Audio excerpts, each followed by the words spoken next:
Magandang araw po sa ating lahat.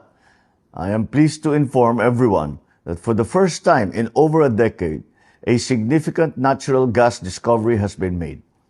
The discovered reservoir, called Malampaya East 1 or MAE-1, is located about 5 kilometers east of the existing Malampaya field.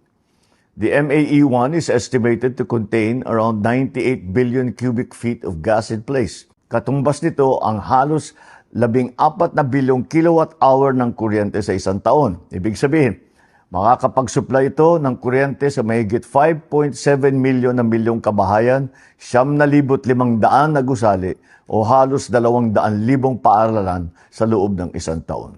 This helps Malampaya's contribution and strengthens our domestic gas supply for many years to come. Initial testing showed that the well flowed at 60 million cubic feet per day.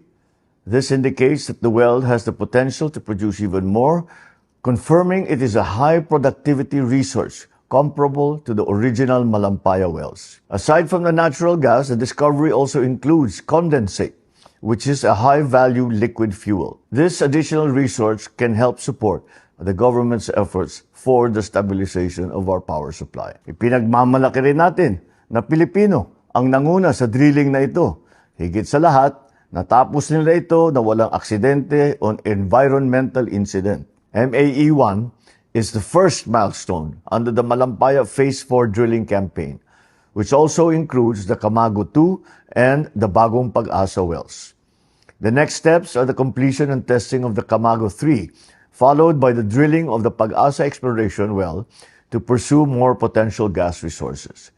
This achievement was made possible through the work of the SC38 Consortium led by Prime Energy in partnership with UC38, PNOC Exploration Corporation, and Prime Oil and Gas Incorporated. Patunay ito na sa responsableng pangangalaga sa kaligsasan at matibay na pagtutulungan ng gobyerno at pribadong sektor, makakamit natin ang mas maaasahang supply ng enerhiya para sa bawat Pilipino.